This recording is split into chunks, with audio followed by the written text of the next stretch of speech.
वर्षापासून प्रत्येक विद्यार्थ्याला शाळेत शिकवले जातं काय भारत माझा देश आहे, सारे भारतीय माझे बांधव आहे.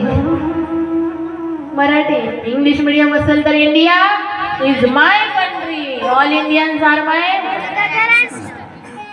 इंग्लिश मीडियम जास्त आहे वाटते.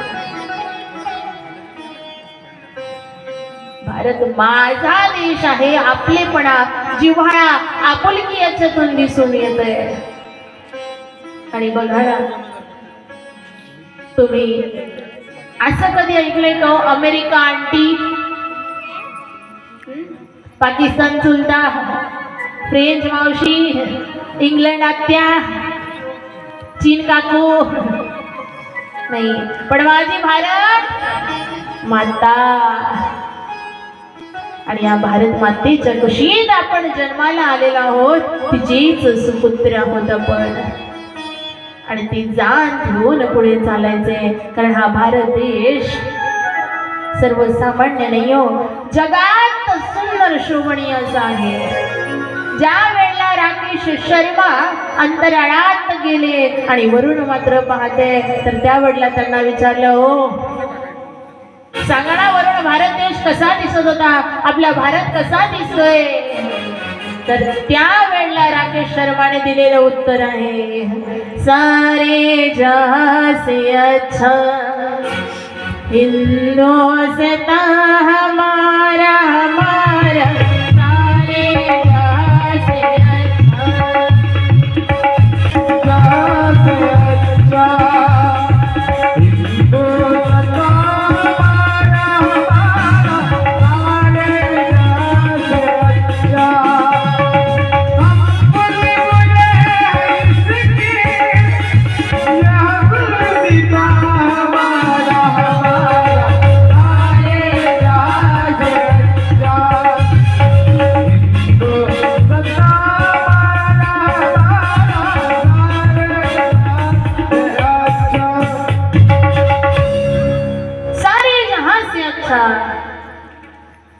कौन हिंदुस्तान हमारा.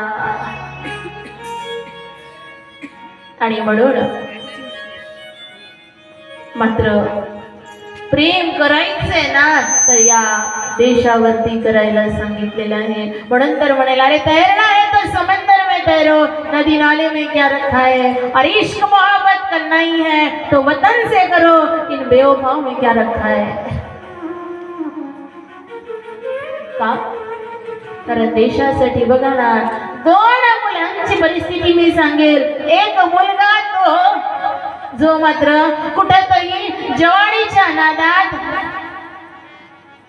दिवाने होऊन भवानीच्या मागे फिरतोय. समजत आहे माझी मराठी? काही म्हणाले ताई तुमची मराठी की नाही आम्हाला समजायला जवळ जाते. मग जाताना विषय होता म्हणून म्हटले समजत आहे. जवानीच्या नादात दिवाणी होऊन भवानीच्या माग फिरून फिरून कुठेतरी एखाद्या मुलीच्या माग फिरते. जवानीत वय असते, तरुणपण असते, आणि या तरुणपणात मात्र त्या मागे फिरून फिरून फिरून फिरून त्या मुलीचा शेवटी जीव देऊन देते. कोणासाठी? एकाचा प्राण गेला. कोणासाठी? एका.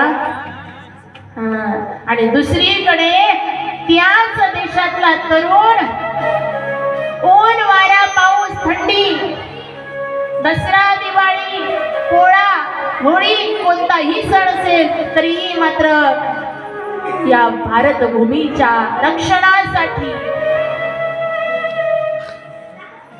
सीमेवरती तैनात असतो आणि या मातृभूमीच्या रक्षणासाठी झुंजतो.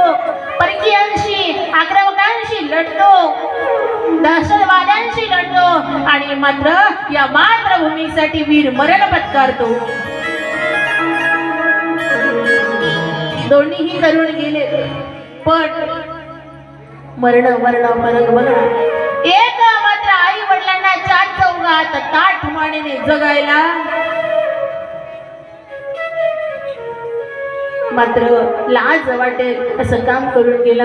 तर दुसरा पुत्र जो बॉर्डरीवरती या मातृभूमीसाठी वीर मरण त्याने पत्करलं. त्याची आई वडिलांची बोलणं ऐका आणि या ज्या मुलीसाठी गेला त्याच्या आई वडिलांचे बघा. अहो उभ्या आयुष्यात जो लहाण्याचं मोठं ज्या आई वडिलांनी केलं तर हाताच्या घोडाप्रमाणे आई वडिलांनी जमलं लहाण्याचं मोठं केलं आणि आज तो मात्र आई वडिलांना सोडून कुठेतरी दुसऱ्या मुलीसाठी जीव देतो. काय अवस्था असेल त्या आई वडिलांची. आणि तोच मात्र अवघ्या तरुणपणात देशाच्या रक्षणासाठी प्राण त्यागतो. काय अवस्था असेल त्या आई वडिलांची. अहो ते आई वडील ठामपणे सांगतात छाती ठोकून माझा मुलगा गेला ना तरी आम्हाला मात्र पश्चाताप नाही का, कारण लढता लढता गेला या मातृभूमीसाठी मात्र त्याने बलिदान केलं. आणि तो पुत्र मात्र जरीही आपल्यातून शरीराने गेले तरी नावारूपास उरतात. म्हणून म्हटलं मरावे परी कीर्ती रूपे पुरावे. अहो एक नाही सगळं गाव काय जिल्हा महाराष्ट्र नाव घेते. मग मरण कसं असावं बघा. कारण मरण प्रत्येकाला येणार आहे. राजा परीक्षितीला मरण येणार आहे. किती दिवसात? ज्यांनी कथा ऐकली ते सांगतील. बाकी इथून पुढे ऐका. किती दिवसात येणार आहे? 7 दिवसात. आणि हा राजा परीक्षिती म्हणजे कोण आहे? जीवाची कथा आहे. प्रत्येक जीवाला 7च दिवसात मरण येणार आहे. 8वा दिवसही लागणार नाही. आणि एकदा हे कळलं की मग मात्र कसं जायचं आणि काय करायचं समजेल. म्हणून तर तो वीर पुत्र म्हणतो अरे दुनिया में मिल जाएंगे आशिक कहीं मगर वतन जैसा खूबसूरत सनम नहीं होगा. नोटों में समट कर सोने से लिपट कर मरे होंगे कहीं मगर तिरंगे जैसा खूबसूरत कफन नहीं होगा. मग आता आपल्याला ठरवायचे जीवन जगायचंय कसं आणि जायचंय तर कसं. म्हणून म्हणते जीवन जगायचं कसं हे श्रीमद भगवद्गीता सांगते. आणि मरण सुखकर करायचं कसं हे श्रीमद भागवत महापुराण सांगते. पण आपलं होते काय? भगवद्गीता आणि भागवत कथा दोघांना एकच समजतात नाही. दोन्ही एक नाही, वेगवेगळे ग्रंथ. साक्षात भगवंताची वाणी आहे आणि त्याचा आश्रय घेऊन चाललो तर पुढे निश्चित मात्र आपलं जीवन सुखकर झाल्यावर राहणार नाही आणि धारून गेल्यावर राहणार नाही. म्हणून हे सुंदर असं आयोजन आहे. चला तर मग तो आनंद घेऊ. आणि या भारत देशात वास्तव्य करणाऱ्या भरताची कथा आपण सकाळी श्रवण केली आणि त्यानंतर 6ष्टम स्कंदामध्ये अजामेळ नावाच्या ब्राह्मणाची कथा आलेली आहे. अजामेळ ब्राह्मण आहे, श्रुती स्मृती जाणकार आहे, पण संगत सज्जनांची संगत केली तर सद्गुण वाढतो आणि दुर्जनांची संगत केली की मग मात्र दुर्बुद्धी सुचते, विकृती येते आणि परिणाम तसाच झाला. अजामेळाला संगत लागली एका वेश्याची आणि तिला म्हटलं मम भारी माझी पत्नी होशील का. तिनेही विचार केला उभं आयुष्य आपलं कसं गेलं. इथून पुढे आपल्याला मात्र संगत मिळते चांगल्याची आणि म्हणून तिने मोकार दिला. अजामेळाचं लग्न झालं. पण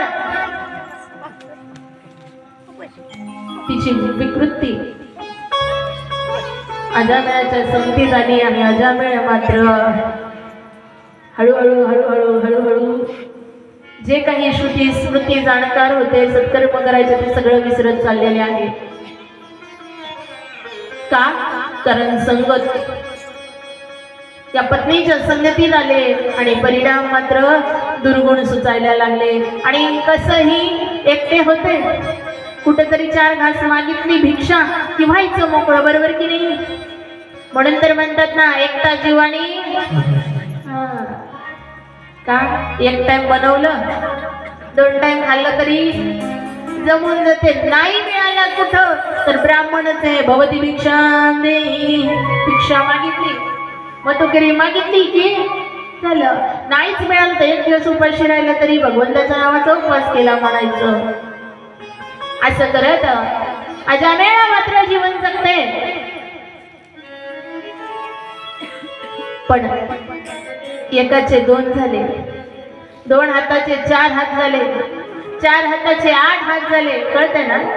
म्हणजे लग्न झालं, मुलं झाले आणि आता एक एक वाढत चाललं.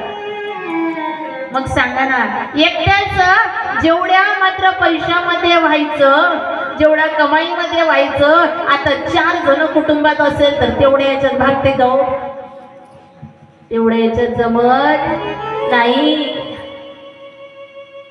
मग आता काय करावं? हळूहळू हळूहळू अजामेळ मात्र दुर्बुद्धी सुचायला लागली आणि मग डाकू टाकायला लागले, चोऱ्या करायला लागले, हिंसा करायला लागले आणि हळूहळू वाढ होत गेली. आणि एक दिवशीचा प्रसंग, गावामध्ये साधू आले आणि काही विचित्र असतातच ना.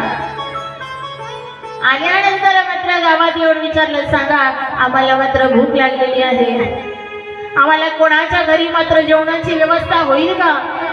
गावातल्या काही लोकांनी बोट दाखवलं, जा म्हणे तिकडे अजामेळ नावाचा आहे, त्या अजामेळाच्या घरी जा, तुम्हाला जेवायला मिळेल. निघाले सगळेच्या सगळे अजामेळाच्या घरी आले. अजामेळाची पत्नी आहे आणि ती पत्नी मात्र म्हणते, तुम्हाला मी जेवू तर घालेल, तुम्ही म्हणता मी जेवू देईल, अन्न तुम्हाला देईल, पण मी गर्भवती आहे, तुम्हाला चालेल का? त्यांनी म्हटलं हो चालेल. या अजामेळाच्या पत्नीने सुंदर असं भोजन बनविलं, या सर्व साधू संतांना जेवायला दिलं आणि जसं जेवण झालं ते मात्र पुढे निघणार आणि पुढल्या प्रवासाला जाणार. त्याच वेळेला ते म्हणाले, भोजन तर झाले पण आमची दक्षिणा द्या. का? कारण ब्राह्मण भोजन संतांना साधूंना ज्या वेळेला भोजनाला बोलवते, जेवायला बोलवते, ते जेवण पूर्ण होत नाही जोपर्यंत दक्षिणा दिल्या जात नाही. असं मी नाही, शास्त्र सांगते. उगाच कसं? आणि म्हणून मात्र काय तर म्हणायला लागले, काय द्या? जेवण तर केलंय, दक्षिणा द्या. साधू म्हणते दक्षिणा द्या आणि अजामेळाची पत्नी म्हणते दक्षिणा द्यायला माझ्याकडे काहीच नाही. आता दक्षिणा दिली नाही तर याचं पुण्य फल तुम्हाला प्राप्त होणार नाही. मग म्हणून मात्र दक्षिणा द्या. आपण इकडे अजामेळ पत्नी म्हणते दक्षिणा द्यायला माझ्याकडे काही नाही, माझे पती आले तर तुम्हाला मारेल, म्हणून तुम्ही आता निघून चला. तेवढ्यात आले अजामेळ. जशी अजामेळ आले, अजामेळाने मात्र तलवारच काढली. तलवार काढली आणि त्यांना म्हणतात, सांगा दक्षिणा पाहिजे ना? दक्षिणा सांगा, कोणाला पाहिजे दक्षिणा?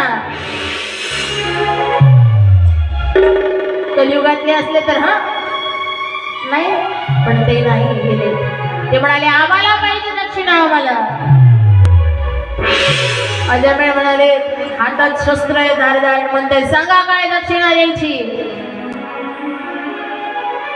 ते म्हणतात आम्हाला दक्षिणा द्या, पण काय? तुझी पत्नी गर्भवती आहे आणि हिच्यापासून होणारा जो बाळ आहे त्याचं नाव तुम्ही नारायण ठेवा. अजामेळ म्हणाले ठेवू, पण याच्यापासून तुम्हाला काय फायदा? ते म्हणाले तुम्ही ठेवा. दक्षिणा देता दिली आणि मग मात्र तिथून ते निघून गेलेत सगळे पुढल्या दिशेने. आणि इकडे ही अजामेळ पत्नीला बाळ झालं आणि दक्षिणा ज्या ब्राह्मणांना दिली योग्य त्याचप्रमाणे नाव ठेवलं. काय झोपल्या की काय? काय नाव ठेवायला लावलं? नारायण. नारायण नाव ठेवलं आणि बाळ लहाण्याचं मोठं होतंय. सांगणा कितीदा आपण त्याला आवाज देतो? कितीदा आवाज देतो? लहाण्याचं बाळ मोठं होतंय. हळूहळू रांगायला लागला, चालायला लागला, आता मात्र फिरायला लागला, जेवायला लागला. मग आई बाबा कितीदा आवाज देतात, माझा बाळ जेवला, झोपला, खेळला, शाळेत गेला, फिरून आला, कुठं गेला नाही. मग अजामिळाचे तसंच झालं. अजामिळही नाव घ्यायला लागले आणि नाव घेत आहे कोणाचं? बाळाचं. माझा नारायण उठला, माझा नारायण झोपला, माझा नारायण खेळते, माझा नारायण जेवते का? नारायण नारायण नारायण करता करता करता करता अजामिळाचे मात्र दिवस जायला लागले.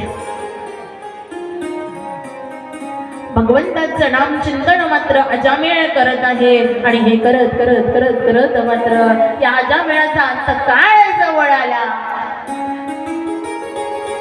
आणि भगवंताचं नाम चिंतन अजामिळ करत आहे. भगवंताचं नाही तर या पुत्राचं नाव घेत आहे नारायण.